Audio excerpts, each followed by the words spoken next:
why does Bonney not look exactly like her when she's older? They say it's okay. So I'm not typing what you're about to say. Why would I even say that? Bro didn't even let him finish. That was crazy. No, because I thought about it and I was like, wait, what am I talking about? The floor is yours, bro. The floor is yours. I completely I completely understand. I have those moments too.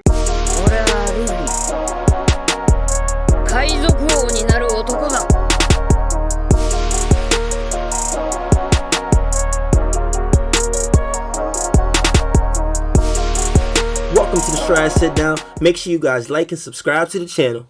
What is going on, guys? It is your boy Cali Mac on the track, never whack, bring it back, and we are back with Strawhat Sitdown episode 86. Oof. Yeah? Yeah. Yes, sir. You're right. Okay. I had to make sure. Got a little scared for a second. I'm here with the gang as usual. You feel me? Strawhat Ma in the building. What is going on, my brother? What's good, y'all? This chapter was pretty fun, pretty interesting, and I just can't wait to dive into it. So let's get it. Kuma's the GOAT. I'm sorry, I know we ain't started yet, but Kuma's the GOAT. Kuma's the I mean, you just spitting, bro. That's it's so crazy, man. The more I'm reading, the more this guy's shooting up my favorite character list. For real. Mr. G in the building. What's going on, brother? What's good, y'all? It's your boy, Mr. G. A few shout outs, real quick. Shout out to Marshall D. Preach and his crew. Yes. We were on their podcast on Thursday, episode 3. Columbia University. Yes, and that was mad fun. So definitely check that out. Also, shout out to my tattoo artist, Ali, for this awesome new One Piece tattoo. Please show that shit. Yes, that shit is so fucking gas, bro. Yes, sir. I'm very happy with how it came out. I saw it and I was like, yo, I gotta get that shit done. And I didn't let anyone know until I got it done. As you shouldn't. Very good. Motherfuckers be stealing out here, but it be like that. Shit, this true, bro. Nameless. Nameless, of course. Nah, honestly, I'm always, I keep it a buck. I'm always honest as fuck. That is probably one of the hardest One Piece tattoos I've ever seen in my life. Like, all jokes aside, that shit is fucking ridiculous, bro. I know, dude. Like, I wasn't gonna get a tattoo for the rest of the year, but then I saw that and I was like, nah, yeah, that's number 10. Yeah, that's number 10. So, my wife even understood. She was like, "Yeah, I'm not gonna give you shit. That shit is dope as fuck." Even my tattoo artist's boyfriend hit me up and he's like, "That's my favorite One Piece tattoo that she has done on anyone." Like that and the moon, my other Nika one, the moon one. He's like, "Those are the best ones, bro." Like, so I'm very happy. We have actually more ideas coming in for down the line, and last shout out to my soccer team. Yo, we won yesterday. We beat the undefeated number 1 team 2-1. Woo! It was fucking hard fought, yo, but they came out on top. It was awesome. So shout out to you guys. Yo, let's go Knights. And that's it for shout outs today. That's mad. Hey, congratulations to them, man. That's mad good. Yes. Very good. Let's go. D3 will be back soon. Still gotta handle his business. Chopper gonna hold it down for us yet again. Yo, Chopper been holding it down. He carrying the shit on his back right now. I can't lie, bro. Yeah, he's part of the damn thing. Yeah, now Chopper might be replacing D3 at this point. You gonna have to fight for your spot back, D3. Chopper holding it down. Nah, he will be back soon though. He'll be back soon. Last but not least, that boy YHuss in the building. What is going on, my brother? I'm chilling, man. I'm chilling. Like Mod said, a fire chapter. It was fun to talk about it with preaching them. We got into it, but we got to do the sit down, man. The discussion. Let's get it. Yes. We are going to get a little more in depth. We're going to really break down some of the things that went on in the chapter. It was a lot of information. Yeah. A lot of just going through the backstory, and you can kind of tell that, especially by the way the chapter ended, that the next one is where shit is probably gonna pick up theme and shit will probably hit the fan. But absolutely, you gotta have the setup chapters, and there's still some cool stuff to go over. So let's get into it. Chapter 1097, Ginny. Do I have the Discord stream up? Can you guys see? Yeah. Okay, you good? Yeah. We start this chapter 8 years after the God Valley incident, where we have a older Kuma and an older Ginny living in the southern part of the Sorbet Kingdom. We see a 17-year-old Kuma, who is now a pastor, taking the pain out of some of the elderly people in the village. And as he's taking out the pain, they're asking him if they can come more often to get their pain relieved, when Ginny comes out and says absolutely not, and completely shuts the idea down, more or less kicks them out. Kuma, being the sweetheart that he is, oblivious to the fact that she's just ripping into them and telling them to get the fuck out and all this stuff. Yeah. We okay, yeah, and then one of the elderly people says that they would like to give them more money, but the heavenly tribute has this part of the Sorbet Kingdom struggling. And they also have a new king who is a dickhead. Yes, he's a tyrant. They say he's a cruel man with a heart of stone. And if they can't pay the tribute, no matter what the circumstances, whether they be sick or whatever, then they automatically get thrown in jail. Very bad person. This king is painted as. Kuma says, "Don't worry about it. Just come every Sunday, and we will heal you. Make sure you don't get sick." And as they leave, we see all of the pain from the elderly people from that day has been accumulated into one bubble, and then we see Kuma put his hands in the bubble, very similar to a certain Strawhat, and absorb all the pain that these elderly people had inside of their body. Screams out in agony, falls to the floor, just completely destroyed from this. And then we have Ginny healing him up, trying to patch him up from the pain. Mm-hmm. She explains how every week Kuma takes away all their pain and then takes it in for himself. And then Kuma explains that the massive pain and suffering won't disappear until someone accepts it. Dope ass fucking panels, dope ass shit, and I think this recontextualizes the Zoro scene a lot more. Big time. Knowing that Kuma understood what Zoro was about to go through when he put him through it, and that he himself went through it on a weekly basis. Absolutely insane. Not to mention, Kuma is a buccaneer. Mm-hmm. So we know that he has a higher pain tolerance, and this shit is still beating his ass.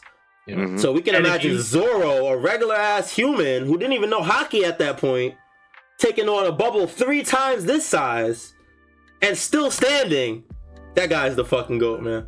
Right, and to put into also more perspective how big Kuma is versus Zoro, like if you look at the panel, like Zoro should be even like way smaller than the Kuma right here. Yeah, taking the pain. So yeah, Zoro, it is kind of crazy. It's kind of wild to think about. And also Ginny, the fact that she was like being like an ass to them, but then we see why. I think this contextualizes why she was being an ass to them, because it's just like she didn't like that Kuma was taking pain every week to this magnitude. And so I could see why, if that was your loved one doing that, you would probably tell the rest of them to get lost or whoever else. Like, facts. So yeah, I can see that. They want to be coming every day, you know, and like no, it takes Kuma like a week to fucking recover. That's insane, but the thing is, Kuma's so nice that if it wasn't for Ginny, he probably would do it every day. He would. Yeah. He's just a guy, man. He's that guy. The more that I see of him in his backstory, the more you see how pure of a soul. He's probably one of the purest souls in One Piece, and it's just absolutely, bro. Just makes it harder to see what he's become now, man. It's so fucked up. Yeah, and I think that again, it's one thing to be like self-sacrificial. It's one thing to put the needs of others over yourself, but it's just someone so pure, who's in a lot of ways been exploited, obviously, by the government. Mm-hmm. Before, like when he was a kid, and obviously now too in his whole life. It's obviously just makes it way sadder. I wanted to point out here that Ginny says that the only day they can do this is on Sunday. Obviously, it's a church. Kuma's a pastor. There's very clear lines of like religion. And I've said it how many times that Kuma carries a Bible around. Yep. So yeah, it was cool to see that he grew up in a church, by the way. And I think there's a lot of like themes of like Jesus dying on the cross for the sins of the people. Kuma putting himself in that position to take on the pain of these elderly people. I thought that was like a pretty clear parallel of like Kuma really being this saintly figure for the people of Sorbet. And also there was some very cool lines, like Kuma says, like particularly hinting at what his ability to really do. He says, "I can remove light illness or pain." So it seems like if someone had like Dr. Hirolik's disease or something, like he couldn't take that away. Yes. But it's something light he could do, like a cough or some problem you have. It's pretty interesting. But yeah, there's some wild cooler stuff. And also Kuma expands more on the next line he has about the like what happens to the bubble if it stays. So yeah, there's one more line on the next page. I also do want to say that line did grab my attention when I read it. It was cool to see that his power did have a little bit of an upper ceiling, because his shit seemed damn near fucking, you could do anything with it, like one of the most versatile fruits we've seen so far. So it's interesting to see that there is a little bit of a limit to what he can and can't do. Absolutely. So the next line is, "If left untouched, it makes its way back to the original person, but more than the pain would like to see that." Okay, yeah. So he just says that if they just leave it, because you got a point. If the bubble just stayed in one place, then it wouldn't really matter. You just don't touch it. You just leave it in the corner somewhere, put it in the closet, and then you're chilling. But he does say that it eventually does make its way back to the original person if nobody takes it. So and it was I think it was like a bit unclear in TCB. They said something similar, but like I was like, okay, I kind of want to see the original, because also like it begs the question that, okay, what about that bubble in the lab in Egghead? Like, why is that where it is? Why doesn't it move? And people in like the local fighting game chat that I talked about One Piece said, maybe it's a sea stone container or something like that. Like there's obviously some things you can think about, but I just thought it was like, okay, so is Oda gonna explain that? We'll see. But yeah, I just thought it was a good line to focus on and remember. Damn, because now you got me thinking, what if, holy shit, bro, what if Kuma gets his memories back at Egghead? I didn't even think about that shit. Yeah. So wait, are you thinking that, because this whole time, right, we thought that Kuma like basically lost his soul. And so what if this, like you said, what if this whole time, I don't know, maybe he didn't lose his soul, maybe just he lost his entire memory bank, and that is what turned him into a quote-unquote robot? I think that's the case. And him returning to Egghead to get his memory back, that might bring the old Kuma back. Do y'all think so? I think that I'm actually really mad that thought never crossed my mind before. Now. That's actually crazy. Cause go ahead. All right, no, you continue. No, because you know what? It's just because I think it's just a lot of time has passed between when we first see the memory bubble and now, or when we see Kuma leaving and stuff. So I'm just mad I never made that connection. I'm not gonna lie. And I also think we view it as like a tool for us to view the flashback, honestly. Right, because it wasn't Kuma's memory bubble. It was Bonney going in and understanding her father's life. Yeah. It wasn't for Kuma, it was for Bonney. So we didn't even put two and two together. I think that's actually really fucking possible. I think that'll make a lot of sense. I don't think it's possible. I would question if that's the reason he's here. I definitely think that it has something to do with Bonney. That's why he's coming. I 100% don't think that that's the reason that he's coming, but I think that that could be a side product of him coming. Absolutely. I do think it'll, it'll bring it'll make him, conscious again, and able to understand really what's going on. I think what Kuma's doing now is a very primal instinct. Yes. I'm assuming it's about Bonney. I'm just gonna assume that. Yes. And it's like I have to protect, my daughter. I have to come to her aid, right? I gotta be the Nika for her. I gotta be the person that's gonna save her. That's who. And he talks about wanting to be a hero for people, right? Yes. But what does Bonney ask him before they go into the flashback? Will Nika come save me too, right? And Luffy's knocked the fuck out. He's not saving her right now. But I think. Well, again, this is what we talked about it again with some of the local homies, and my buddy brought up the first line Lilith says in the whole arc. Why is it that no matter how much you try, you can't control a creature's natural instincts?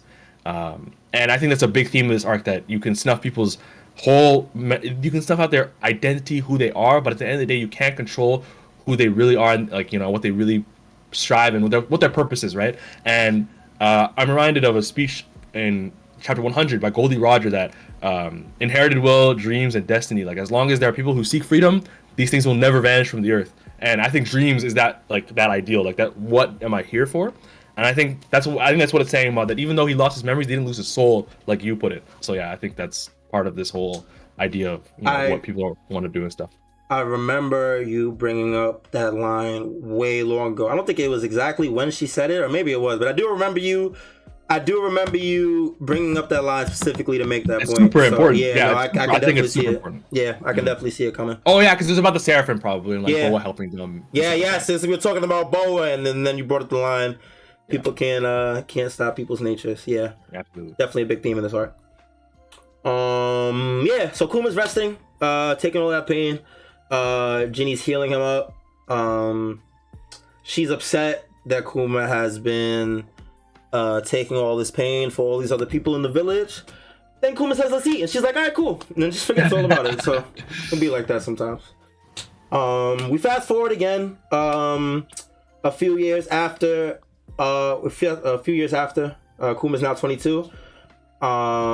This makes me so sad, bro. Yeah, it is really sad. Ginny asked Kuma to marry her. Kuma says no. She says, why not? I'll make you happy. And Kuma agrees, but then he has a flashback back to his father and their whole situation as a kid, where his father and mother and himself were all chastised and captured and thrown in slavery because of his Buccaneer blood.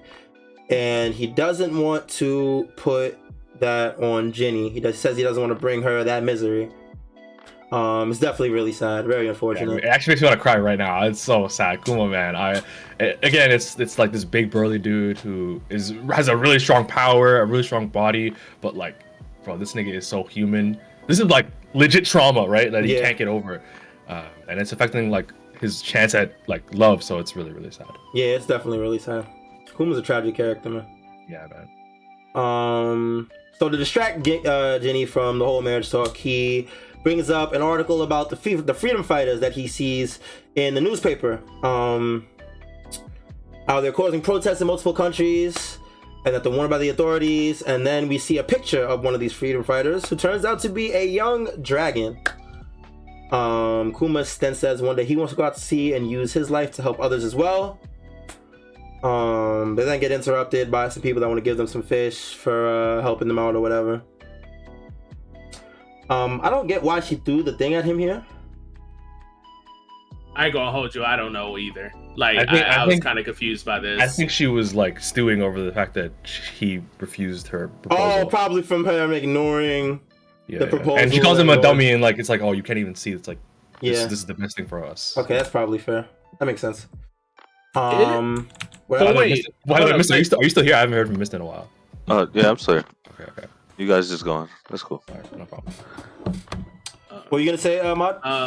I was just gonna say it's still weird because the order of events, like, just, you know, him talking about Dragon, and then because she looked over, because you see in that side panel, she looked over puzzled, and because someone was like, hello, is anyone home or whatever. So like, I thought it had something to do with this as to why she threw that at him. I don't know if it was because she, like, I don't know. I don't think it's very clear.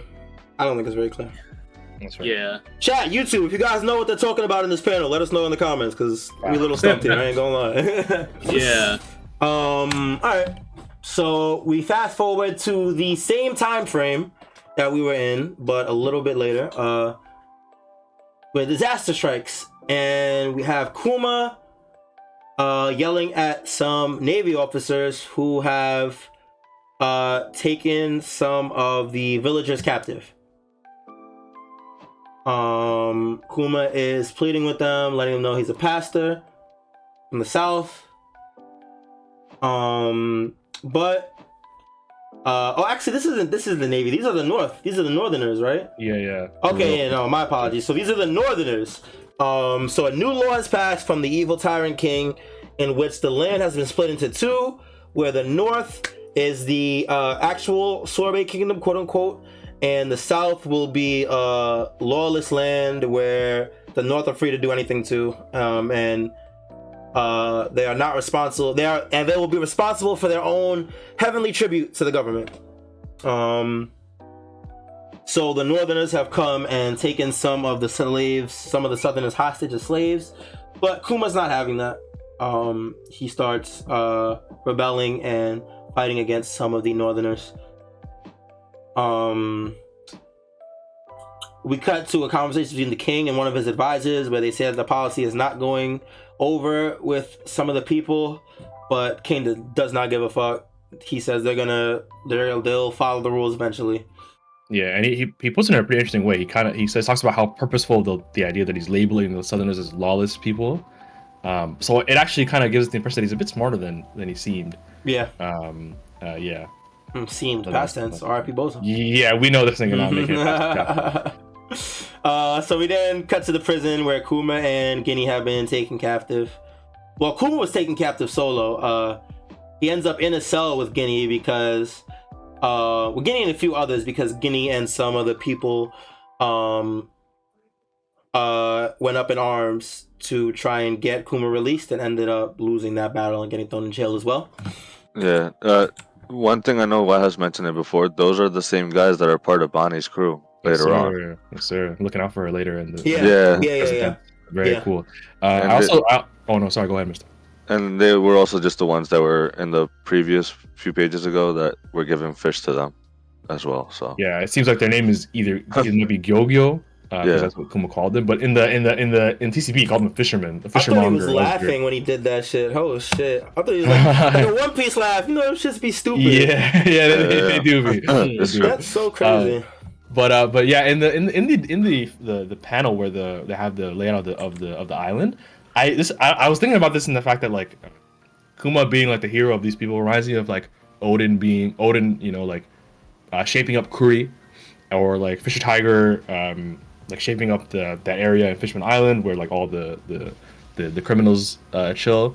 And then I thought about it, I'm like, well, there's places in One Piece where it's like the proper area, and then like this place that has no connection to them whatsoever. They're just like letting them live there with no care, and they don't take care of them at all. There's no laws, and like the Great Terminal is like that too in the Goa Kingdom. So Oda does a lot. I mean, there's a lot of places like this in the real world. So I don't blame it. But yeah, I just thought it was like another similar situation to all of those places around the world.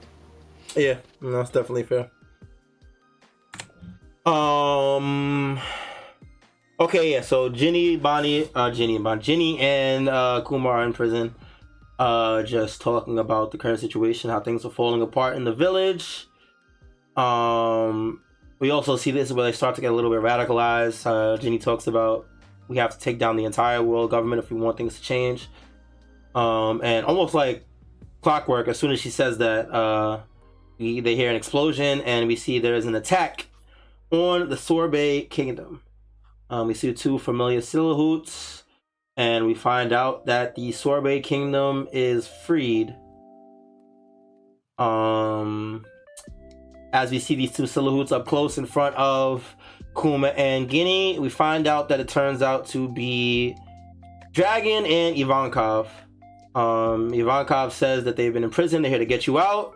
And then he says, listen, Kuma, if you're still the same man as that boy back then, come with us and change the world.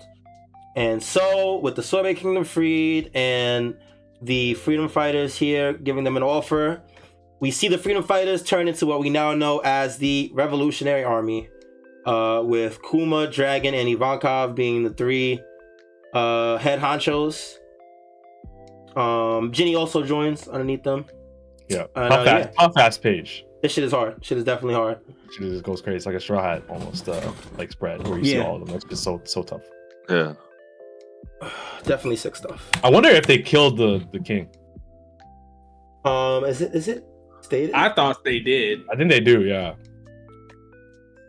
What is this? It said the king's giving in, the enslavement policies no more. It does say giving in, but it doesn't. I don't think that was the word they used TCB, but I'll have to check. But yeah, I mean, but I don't see what else they would do with them, right? Especially seeing as they're Well, they might throw them in jail like they did with Lucid Kingdom when Sabo got there. Yeah, because like wasn't it mentioned before that Dragon doesn't kill or he doesn't like violence. Doesn't like violence, right? So like I would have it. I mean, something would have happened for them to cross that line, but you know, if I don't know if it's not stated, I feel like I have a hard time believing that they would kill. You know what I mean? You're right. This is One Piece after all. That is very true. Very true. Very true. Good point, bro. Good point. Was that it? Yo. Yeah, mad fast. Damn. I don't even remember it being this short. I guess reading through it was a lot more to read. Like actually going through it. Damn. Okay. So that threw me That's off. a good point, actually. Yeah, you have to read every title. Yeah. So it's more to read. We're just skimming through it and talking about it. But we cut to Dragon saying that the operation still lacks some funds. So their current goal is to act as mercenaries and help rebelling countries overthrow their tyrant kings and try and recruit members that way. And he wants all of their members to go through weapons training and be taught how to efficiently use weapons and turn the Revolution Army into a massive armed force. So he has a really big plan. We can see even as a young dragon, he has a vision. He has an idea of what he wants to do. We also get a really cool bombshell here where Kuma asks, how did Dragon learn to use weapons? And Dragon... Well, actually, we already knew it. That he said he spent some time in the Navy, but we already did know that, now that I think about it. Well, no, we didn't know that for sure. We just assumed it. We assumed... Okay, so we had to talk about it, because as I was saying it, I was like, didn't we talk about this before? Yeah, it came up, but like, because we talked about why he might be at Cause Valley, of how they might have met in there for the Revolutionary Army to start. But yeah, this is like the only... This is Oda saying, yeah, he was in the Navy. He wasn't, but this is after God's Valley anyway, so he wouldn't have been... Yeah, but it basically was theories. That was I was trying to say that when we read the first few chapters. Right. Okay, okay, I got you. We were like, he might have been a Marine under Garp or whatever, and it was a good idea, but clearly Oda said, no, this is how it's gonna happen. Well, I mean, because this is a while after God Valley, right? Yeah. So, I mean, he still might have been there. Yeah, it's still plausible. Yeah. Yeah. But we do get confirmation that he was in the Navy. He says he couldn't find very cool. Yeah, he says he couldn't find any of the justice they wear on their backs. Really interesting line. Mm-hmm. He says, or Ivankov says, it's trained to be at odds. Both the Navy and the Revolutionary, just wants to help people. That line is so changed from TCB. Like, she doesn't say anything. He doesn't say anything close to that. He says, in TCB, he says, "Oh, once a Marine, now a Revolutionary, but no matter what, you're trying to help people. Like, you're on the side of justice." Talking about Dragon specifically. But then in this line, he's talking about how it's strange that we're at odds with the Navy because we both just want to help people. Yeah. And that makes more sense actually because of what Kuma says next. Right, because then Kuma specifies. He says, "I'm with you all the way, Dragon." Mm-hmm. And then Dragon says, "You won't regret it." We get 8 more years in between the last panel in this one, where Kuma has returned to Sorbet Kingdom. He says that the villagers are ecstatic to see him. He says that he'll return now and then to make sure everyone's okay. And then we get a cut to Ginny. Goddamn Ginny. All grown up now. All grown up now. Yeah. Ginny, on whatever day this is the following day, Ginny is supposed to meet up with Kuma's group. So we get the info that they have been separated for a decent amount of time. I suppose doing different Revolutionary Army tasks, missions, whatever. So she's very ecstatic. The guys are joking. They wish they were Captain Kuma because she obviously likes him so much. And then we see a footstep step up on Ginny and her fellow crewmates. We then cut immediately to the Revolutionary Army headquarters in Boltigo, where Dragon is getting a emergency broadcast that says Ginny has been captured and the enemy caught them unaware. And that's how the chapter ends. I'm actually bugging because I never noticed that there's someone actually walking towards them in that. Oh yeah, you see the foot at the last. Yeah. I only saw it as you said it right now. Yeah, that's a good crazy. pickup, Kelly. Yeah, good catch. Holy fuck. Yeah, I mean we can't really tell much. It's a foot and maybe a cape, possibly. Maybe. As you can see the little outline, or it could be his other leg. I don't know. We can't really tell much from that. But Ginny's captured. She's gone. Okay. She probably set the events in motion for the next chapter. Yeah, we talked about it a little bit on the podcast we did on Thursday with Marshall D. Preach and his crew. Ginny's probably gone though, right? She's probably RP within the next chapter or two. Absolutely, she is not making. If she makes it out of next chapter, I will be shocked. I'll actually be shocked. Well, that goes into like some of the theories that are out there, though, right? It's early. Yeah. I mean, I think it's kind of time to talk about. I mean, we done finished the chapter early, so we got time. I ain't gonna lie. Yeah. So there are a couple of theories because of how this chapter went and what happened to Ginny at the end.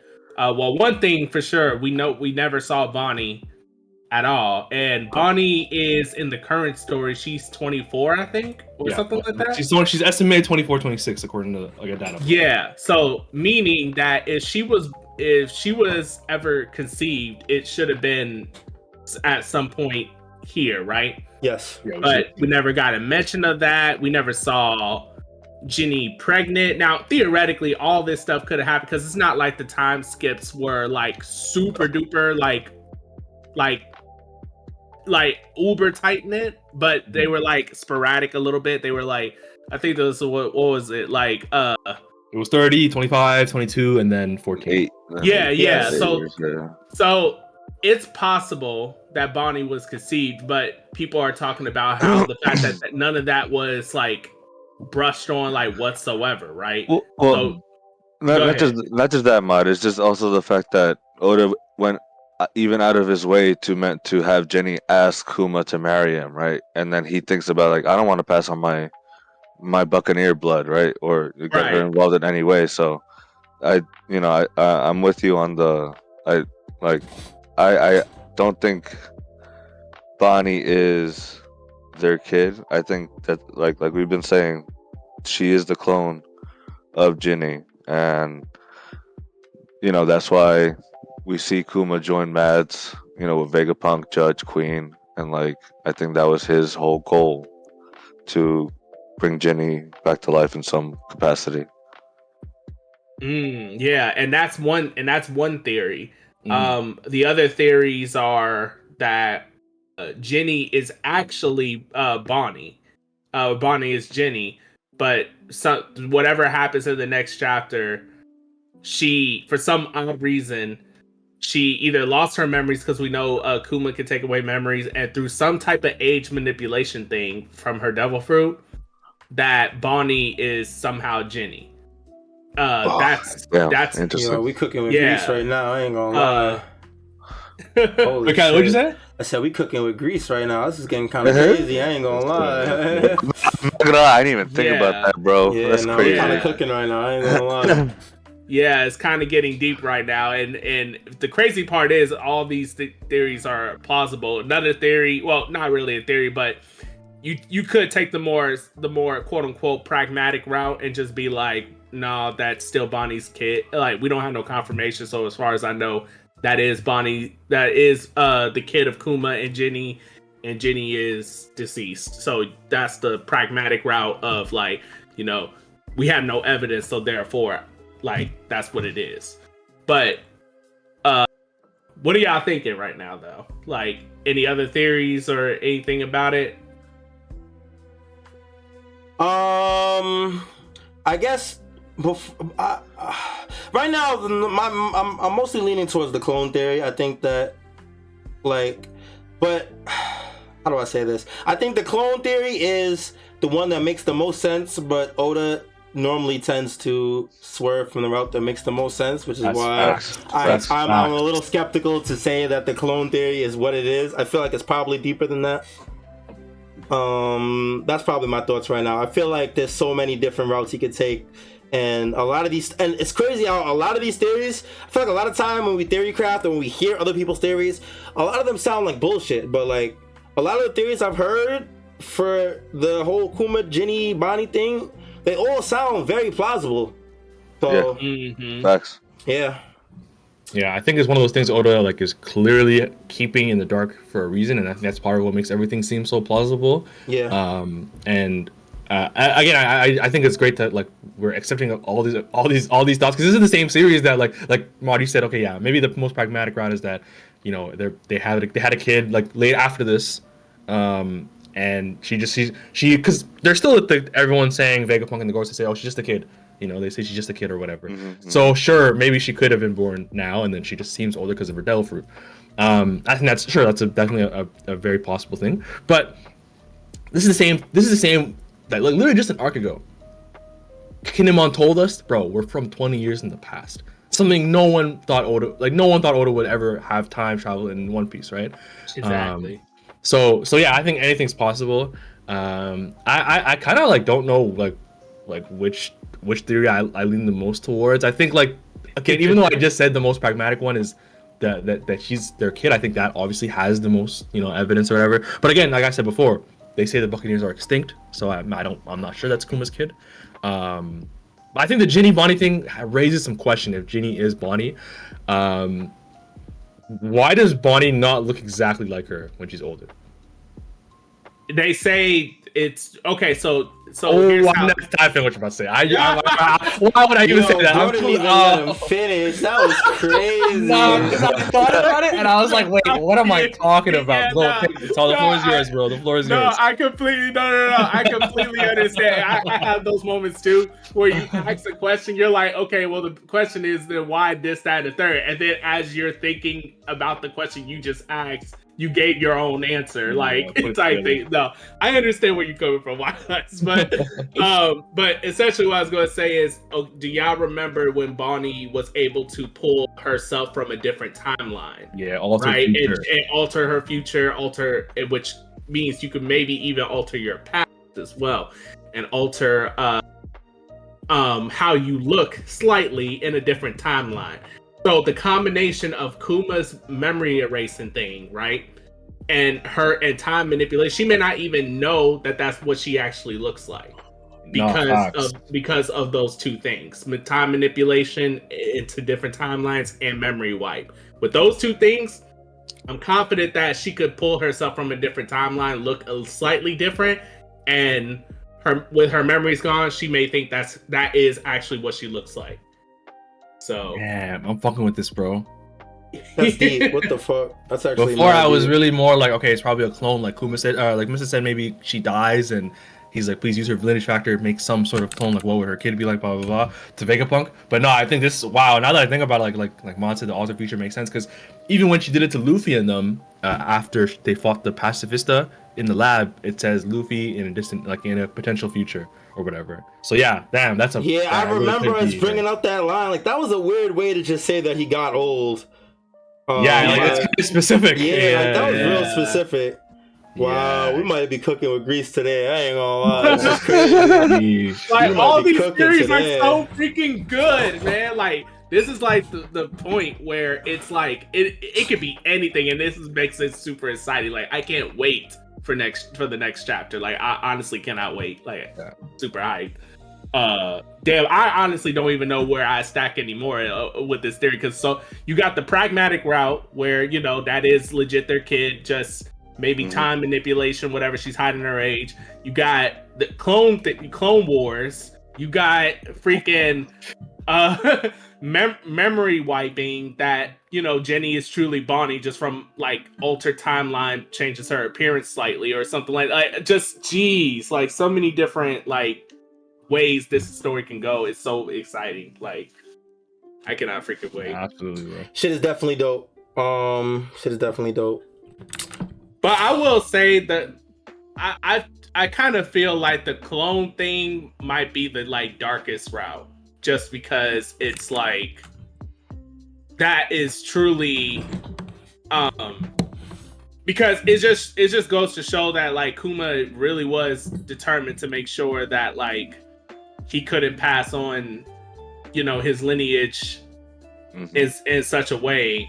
And I always think that like stuff with like comic books and cloning, because I don't like YHuss and Callie, y'all never read Spider-Man comics, right? Comics, I knew you were gonna go there. Yeah, I knew you were gonna go there. yeah, that shit is absolutely wild. Like, if y'all ever get the time, y'all don't even have to read it.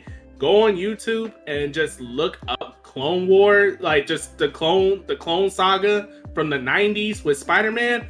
That shit was so freaking dark, so freaking crazy and wild that like honestly it got me really thinking about life. Like, holy shit. It's like, I'm gonna have to tap in. Like, there are so many scenarios where that shit, it just goes like completely AWOL, and like I'm like, was for kids? Like, or like this should have been like rated like R as fuck, honestly, based off of how dark, how deep that rabbit hole and dark that is, like how sinister that shit is. But and I'm intrigued. I'm gonna have to check this shit out.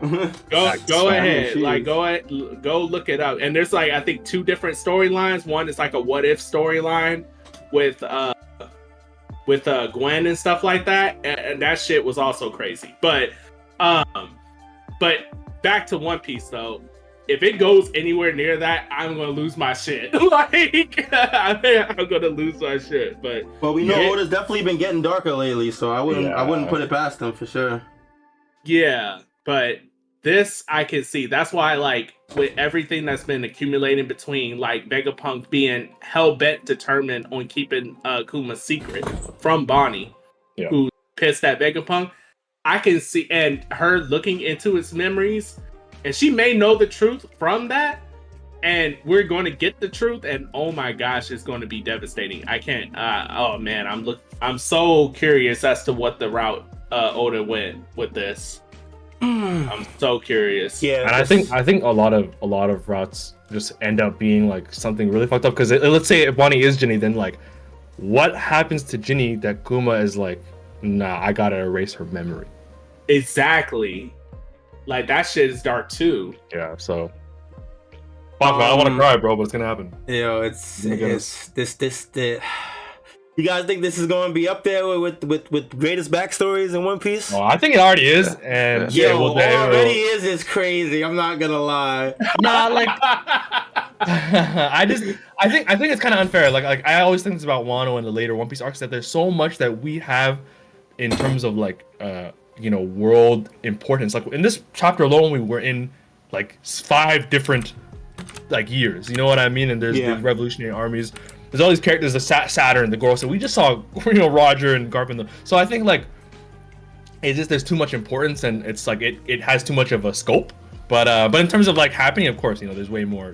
We've been devastated. Chopper, Robin, Sanji.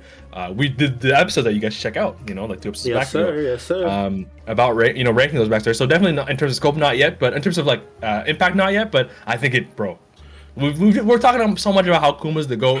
This kind soul who's sacrificed himself for everyone around him, bro. It's only gonna get worse, man. Bro, when you mentioned the fact that he has a parallel, like he's like the Jesus of One Piece. In a lot of ways, like we see him cutting wood, right? Jesus was a carpenter, like, and then just going around just trying to help people take away their pain, like that shit hit, bro. And I'm like, damn, bro, we're seeing like the world. We see how the world changed him, right? And it's crazy, bro. Oda's ridiculous. Yeah, look, and I think this is another thing people brought up about this chapter specifically, like younger Kuma, how emotive he was, how much expression he had, and when you see his eyes. Yeah, you see his pupils. I think it was JJ in Preach's podcast that brought it up. Like, you see his eyes, you see how happy he is, how jubilant he is, and it like bro, just think about what he said to Rayleigh or Luffy's like, we will never speak again. Like just the curtness, the robotic, like a mannerism. This guy is gonna get, and just even in this chapter, he's clearly traumatized from his past as a slave and how it affected his family. Like, bro, this guy is such a cool guy, and getting like fucked like this, it hurts, man. So yeah, I think Kuma is gonna have one of the most impactful ones for sure. I wholeheartedly agree. I was just a little crazy. You said already, like that's what threw me off a little. No, I just meant like in scope and all the stuff that we've seen so far. It's a lot. I do agree that by the end of this, he will be up there with the top backstories in this whole show, 100%. Yeah. What do you guys think about Oh, sorry, Maud. I was gonna cut. I was gonna go a whole different direction. Oh no. Go ahead. Just I was gonna say I'll like talk about it at the end. No problem. I was gonna say like the dragon marine thing. I think that kind of just confirms like all the stuff people said about his past. That since Akainu has such a problem with him calling Luffy's dragon son, I think that was a huge bombshell this chapter. Any thoughts on that? Yeah, I definitely think that they got some type of history. Mm-hmm. I remember when we were doing the podcast, we were talking about like what rank Dragon was before he defected from the Marines, right? Yeah. I could definitely see him being either like vice or rear admiral or something like that. Because during the time of the Ohara incident, which in the current story, that was 22 years ago, right? Yeah.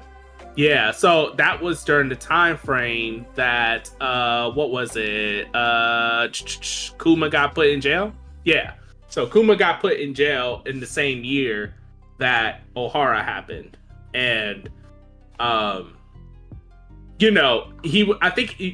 when he was looking on the news, or it was like 25 years prior to the story when he saw Dragon in the newspaper too. So 3 years prior to the Ohara incident, they were most likely vice admirals if Akainu and Dragon are around the same age. So I think Dragon is like 50 something. Yeah, they're the same age. Yeah, they're the exact same age. Yep. So I could definitely see him being a vice admiral or even rear admiral or something of that lineage. And maybe I think Akainu maybe even they were either friends or Akainu looked up to Dragon in some sort of way. Yeah. And Dragon defected because he couldn't find true justice, which opposes to Sakazuki's absolute justice. Maybe Sakazuki thinks there's nothing wrong in the Marines, or it is what it is. Maybe they both saw something fucked up, I feel like. But Sakazuki doubled down, whereas Dragon said, "Nah, this ain't for me," and defected. So I'm very interested to see that. But who do y'all think kidnapped Ginny? Did we talk about that? Like, no, we didn't. In the podcast a little bit. So not this. Oh man. Well, I think it's possible that it might be one of the Holy Knights still going after Kuma and them, but I'm not sure, man, because the Navy sneaking up on them like that, I don't know. Unless it's Akainu or some shit like that. You know what I mean? They might surprise us with someone that we know already. I feel like it is someone we. Well, nah. Because if it's a new Holy Knight, I could see that. Just for the sake of like, we need to somehow get the connection going between absolutely Saint Saturn and Kuma. Yeah. So that's why I'm thinking it's someone pretty close. Because it couldn't be like no regular ass scrub. Like, it just can't be. But someone as prominent as like, Sakazuki or a Holy Knight, I could definitely see one of those two as possibilities. I can't see it being Saturn though. Himself, I definitely don't think it's Saturn. I definitely No. Yeah. But... Wow, fuck me, huh? That's crazy.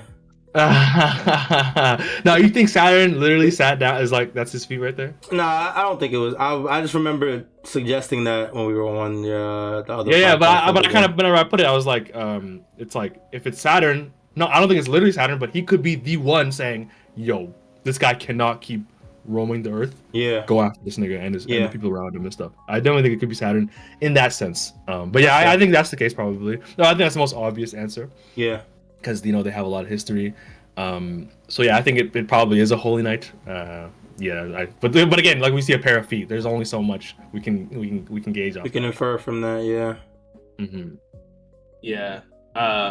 What? Oh, also, what I was going to say before too was that Kuma is having a very similar is not only coming across very similar to the One Piece community as like Itachi did for the Naruto community, but I feel like those two are very similar. That's a really good comparison. Actually, really Yeah. That's a good. Yeah. Itachi and Kuma both are characters that come off as like bad guys or characters of like the anti-hero whatever trope, and then it's only after their quote-unquote deaths, Itachi's actual death and Kuma's like metaphorical death, that you see their backstories and they were actually way more kind-hearted, way more misunderstood than what people in One Piece or Naruto or the audience of both mediums interpret them as. So I feel like Kuma's gonna have he's already shooting up as a lot of people's like favorite characters, and we're going to see him continue to rise. I feel like just like how Itachi did for Naruto. So I'm definitely looking forward to that. Absolutely. Yeah, I'm a sucker for those type of characters because Itachi's my favorite character in Naruto, so Kuma like is definitely going to be up there. Itachi is mad sick, so that is very understandable. Mm-hmm. The last thing I can really think of is like what any ideas on a certain country. I know JJ said in the previous thing that I like. I think the Goa Kingdom because it's the Eastern Forces. Wait, what are we talking about? Certain country? Yeah, 14 years ago in a certain country, the top of that page. So where Ginny is at right now? Yeah, okay, so I didn't even notice that, but I guess it has to be an important country for him to not. Well, it has to be relevant. I guess I don't know. I was gonna say it has to be relevant for him to not name it, but that doesn't even make sense. It could be the exact opposite. Yeah, so that don't even make sense when I said it, but yeah. But no, I think like we have the two options. Is it important? Is it not? I think if it is important, it's the Eastern Forces. I just think there's like a lot of characters who are alive at this time, like Strawhats, like Luffy, Zoro. Yeah. All these people that could interact with these people, and obviously like East Blue is a very prolific place in terms of like the people that are from there, like the Monkey D family and stuff like that. Yes. So I just think that's an important thing to notice that we might be in like a very familiar place. But yeah, other than that, I don't really think I have anything else to say. Because when I look at that, I guess I'm looking at it like, oh, if when I see that he doesn't name drop the country, my first thought was, oh, he didn't name drop this country, so that means that the name would probably tip us off to who captured him. That's a good idea. Because he's named every other country in this chapter so far, and I'm pretty sure we haven't heard of at least one or two of them. Yeah, and even in the post reverie when we see like, for example, Vivi and Wapol escape on a ship, he even names it. I think it was the Aegis Kingdom. Yeah. And all we know about them is that it was one of the rebellion countries, but we don't know the names of a lot of those rebellion countries. So it was a kind of minuscule name to give us, right? Yes.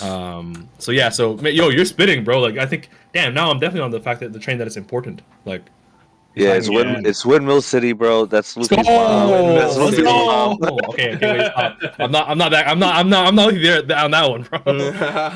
It's going a little too crazy. If it was something like the Goa Kingdom, then the only character that I think of that it could like capture them is like someone like Garp. But that would be kind of crazy. Or like, Don Chinchao. Yo, that place is dead. Wait, Don Chinchao. Where we get that from? Yo. Wait, is he not Goa Kingdom? Yeah. Nah, he's damn. The Haposai army or whatever. I don't know where that's just from. Oh, okay. I thought that was the same shit. So I thought that was I think that's someplace in the New World. I forgot. Oh no, is Kano Country? Maybe. Wait, who's from Goa Kingdom? Goa Kingdom is where Luffy's country. Yeah, Luffy. That's where Windmill Village is in Goa Kingdom. Yeah. Future Village is in the Goa Kingdom, and the Goa Kingdom is like just an island that has the freight terminal and all that place. People were saying because she's like the what does it say? Captain of the Revolutionary Army's Eastern Forces. Yeah. So people are thinking like East Blue, and if it's like a certain kingdom, it would be maybe the Goa Kingdom. In which case, the only person that would have incentive to capture her would be like someone like Garp. Okay, so At now, least in my now I mind. see. Because when you first said Garp, I was like, what the fuck? But now it's all coming together. It makes sense. Okay. Okay, yeah. That's interesting. That'd be interesting. I don't see what Garp gains unless he's under orders from like the higher ups, like maybe Saturn. And we know he doesn't fuck with the Celestial Dragons. Right, so that's why I wouldn't even see him doing that. Go ahead. Yeah, but we never ever in One Piece saw an interaction between Garp and his own son. Right. So this could be the place. This could be the way that works if that was to happen. Because Garp knows dragons a part of the Revolutionary Army. Maybe he captures Ginny to get an audience with his own son. I don't know. But if that's the case, then there's no way that Ginny dies next chapter because Garp's not killing Ginny. No facts. Nah, but what if, like, I don't know. This is super headcanon at this point, but like, I don't know. What if he's like? I respect the attempt. We're already far gone. I ain't gonna lie. what if he's followed, overheard, wiretapped? You know how it is with the Navy, like, you know. But I will say, Garp's not just stepping on the scene like that. He's throwing a cannonball first. Okay, no, that's also fair. That is also very fair. True. Yeah, but I don't know. We never saw Dragon interact with Garp, so I'm kind of interested to see, like, if this was like Garp, we would have like a very interesting dynamic in terms of, like, you know, Garp scolding Dragon being like, you know, give me my captain, or else, or something like that. I don't know. Or maybe it talks about justice too, and what the Marines meant and stuff like that. Why exactly? Yeah. There's a lot of stuff to be gained from that conversation. But yeah, like how he says, Ginny has to die, sadly. So, or something has to happen to her. R.I.P. Bozo. Be like that. Yeah. Well, the character we know as Ginny will be dead, but maybe not holistically. Right? Is that where you're going? Is that your final? Because it might be like in 2 chapters we get the answer, bro. We gotta pick our sides so that we can take the W if we're right. What? Nah. I'm fence writing on this one. I think this is one of those things where it's just too many good theories, man. Like I said earlier, most of the time a lot of these theories be nonsense. Like, what are you talking about? But a lot of these theories have cadence, so I think it's really hard to pick one right now. Facts. Yeah. Okay. If there was a gun to your head, and you must pick a theory, or the pragmatic route. Yo, pop champagne at my funeral, you heard?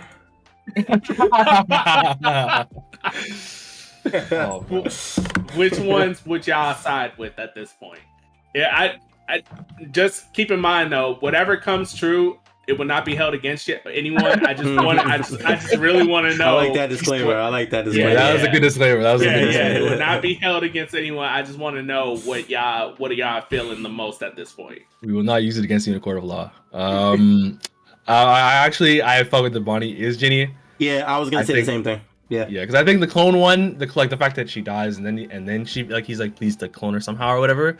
I think that's like it's a bit more sad. Not that I don't want it to be sad or whatever, or I want to avoid sadness, but I think the Ginny is Bonney one is like really like, wow, what a twist. So that shit would hit the whole time we've been with Ginny. That would be fucking sick. I can't. That would be crazy. That would be fucking sick. That would be crazy. That would be crazy, bro. That would be like when niggas was like, yo, remember when Momo said he was on the Pirate King's Island or the Pirate King's ship? So what if they're from the past and then they were from the past? Yeah. Nah. yeah, I'm with that one for now. Yeah. I too am saying the same thing. I'm saying it more so because I just think the clone one is the most obvious answer, and I don't think Oda's gonna go for the most obvious. So I think that's mostly why I'm picking the Bonney is Ginny answer. I feel it. I think in my heart of hearts, I'm leaning towards the Bonney is Ginny as well. Cause it's just so it would be the biggest like twist of all time. Because in a way, I also feel like if we look at evidence and stuff, it might be the most ridiculous one because nothing in the story is suggesting in current day that literally is the case. but there's so many things around that makes it so like, ooh, if that's true, and bro, God damn. And you say Like- you say that now, but I feel like every time there's some crazy twist in One Piece, niggas will go back through all 1,097 chapters and find the littlest interaction that hinted at that shit being true.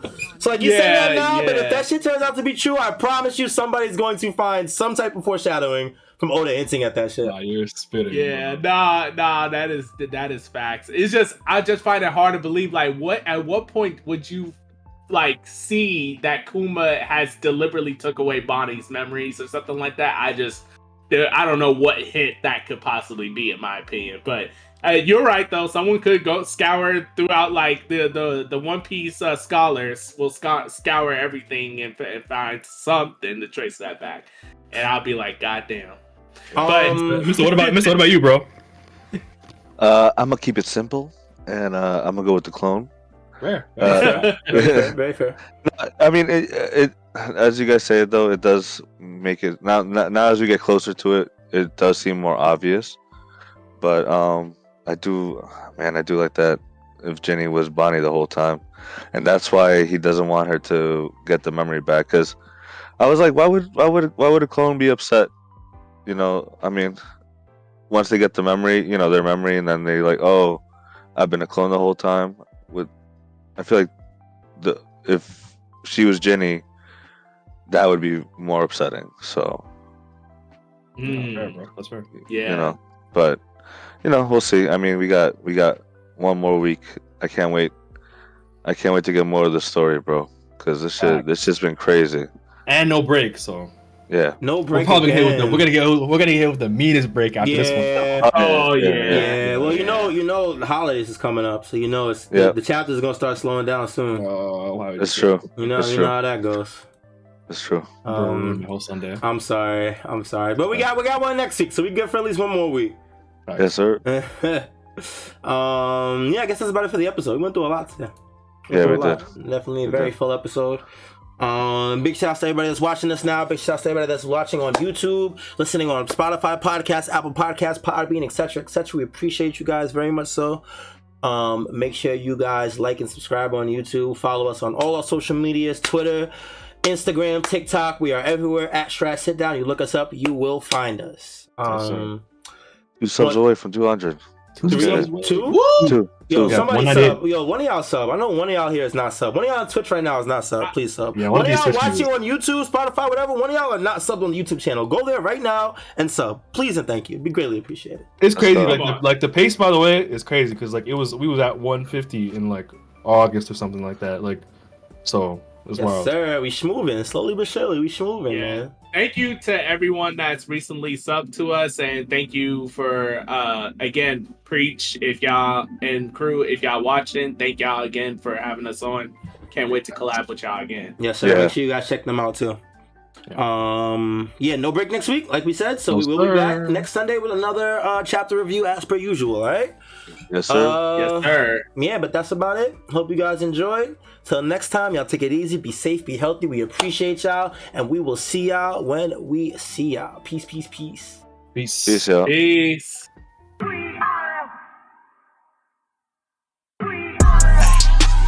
Who gon' get down? We are. This that Strawhat sit down. We are. Who the crew with the fleet? We are. Who gon' piece that one piece? We are. Who gon' get down? We are. This that Strawhat sit down. We are. Who the crew with the fleet? We are. Who gon' piece that one piece? We are. Strawhat sit down crew in the building. We promote to these other podcasts. We gon' put these people in their feelings when they hear this and they know that they can't top this. We spit facts and we poppin'. Every time an episode is dropping, we see D3 in the corner.